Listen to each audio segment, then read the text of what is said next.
And so actually in 2012-13, right after I graduated dental school, I joined Mercy Ships, and just by chance, I was here in Conakry, Guinea. So I did the whole field service, about 10 months working as a dentist on the dental team, seeing a lot of patients every day.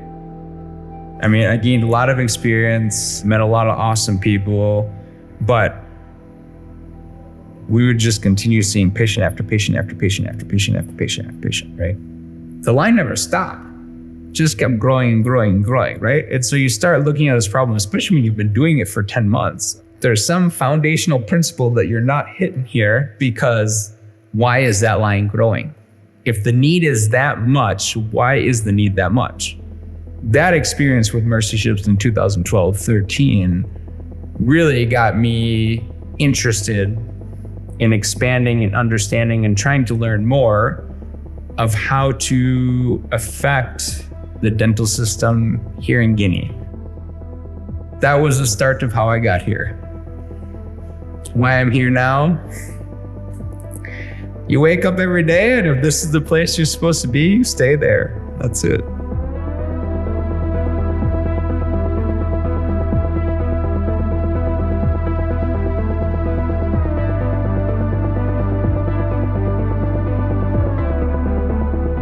We decided to do our dental program at the dental school. So initially we just renovated the space. They allowed us to use a room for our normal Mercy Ships dental program.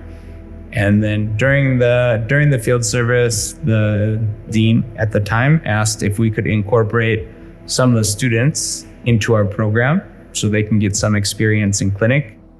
And that was kind of the birth of how we really started forming a true partnership with the university and the dental department. The reason we have started focusing more on dental education here in Guinea is you notice there's a huge problem with the health workforce gap. In the US, we're used to one dentist per 2,000, 3,000, 5,000 people. You go to some African countries, you're at 1 per 1 million. And so that is the issue that you have, is you can't even really start talking about dental being functional and developed and be able to treat the population, because you don't even have a health workforce to start that conversation. If you don't have dentists in country, you can't provide dental treatment, okay? You cannot have dentists in country unless you have a dental school. So that is the big focus of why we're here at the dental school. The problem was because of resource constraints in the department, they were having more problems with the clinical training experience side for the students. Parce qu'au cours de notre formation, on n'avait pas du tout suivi des formations pratiques. C'était littéraire. You can have 50 dentists, but if they don't have the experience in clinic, if they don't have the experience with patients, you're going to graduate a lot of dentists. You're going to have a great improvement in health workforce to population. But the problem is, functionally, it's not going to make a difference for the actual true need for the population. If anything, it puts the population even more at risk if these are not well-trained dentists, because then they might start doing procedures that they don't fully understand, or they're not fully qualified for, or they're not fully trained for. Il y a eu une de mes tantes qui a eu une douleur dentaire. Nous sommes partis à l'hôpital, mais l'extraction a été très difficile. D'accord? Elle est revenue à la maison avec des morceaux de racines. Quelque temps après, ça s'est infecté. Plusieurs temps en fait, ça s'est infecté, ça s'est transformé en cellulite, une extraction.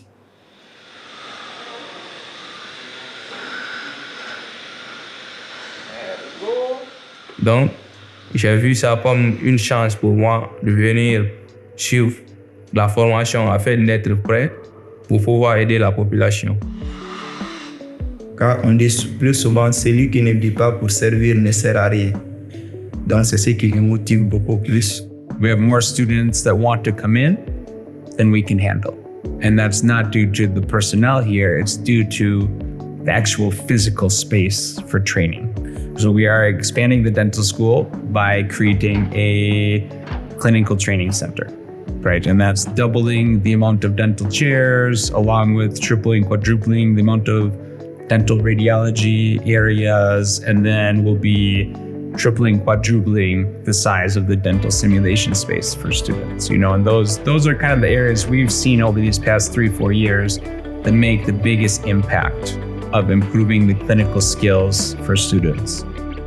Donc, je pense que pour moi, c'est déjà une bénédiction divine que nous ayons eu l'opportunité de développer le département à ce point.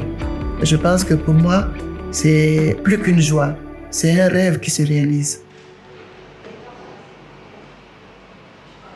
Through this journey and pathway with the dental school, we realized that they were lacking specialists in specific areas in the fields of dentistry. Nous avons longtemps souffert des difficultés du manque d'enseignants spécialistes.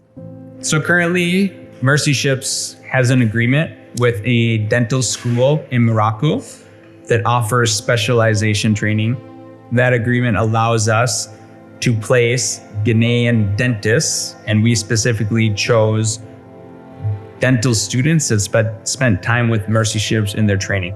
And what this agreement states is it gives them access to a 4-year specialty program at the university in Morocco. And once they're completed, the agreement states that they are to return to Guinea and they will become the teachers here at the dental school.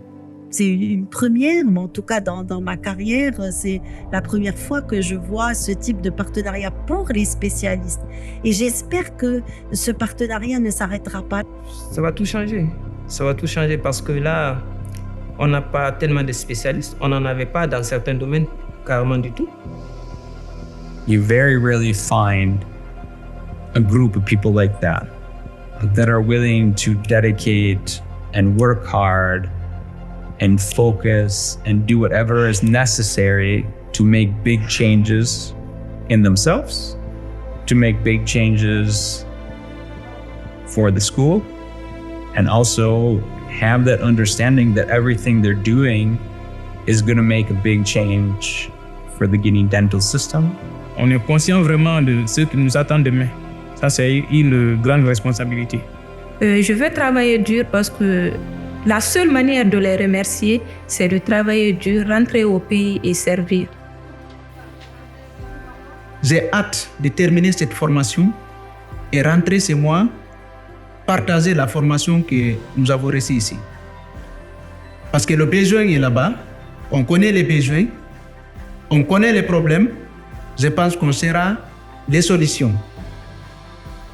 Ce sont des médecins dentistes absolument formidables. Ils ont une volonté d'apprendre, une soif d'apprendre et ils sont vraiment très sérieux. Je pense qu'ils seront les bons profils pour être de bons professeurs dans le futur.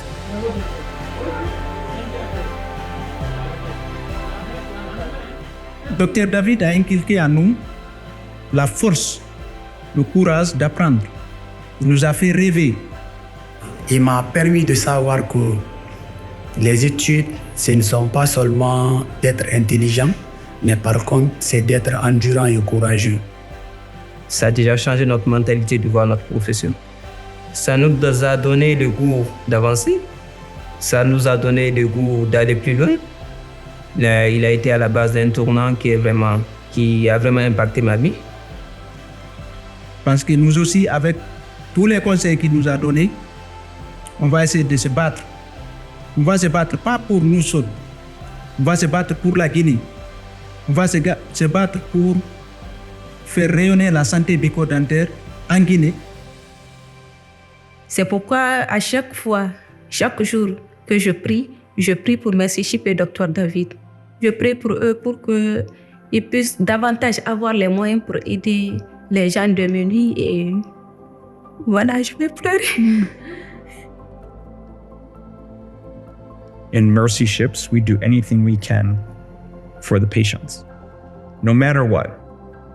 No matter who they are, no matter where they come from, no matter what religion they are, no matter what tribe they're from, we put our resources for that surgery to be successful and they get the best care possible, which not only includes the surgical care, but also just having nurses and people around them, supporting them, loving them, caring them, treating them well, treating their family well, treating their caregivers well, hugging them, playing with them, singing with them, laughing with them, crying with them. All of those type of things go into why Mercy Ships as an organization is successful with our direct medical services, our direct surgical services. So then if you're looking at how are we going to support medical professionals in Africa, wouldn't you use the same approach? And that's what we're trying to reproduce here. The same stuff that you see when you walk onto the ship. I want someone to walk into Gamal and say, hey, something is different here. I can't understand what it is. That is the number one thing people say about Mercy Ships. I walked onto that ship and something is different here. I cannot explain it, but something is different here. And I hope someone walks into this clinic, into this school and says, hey, something is different here. That will be my measure of success.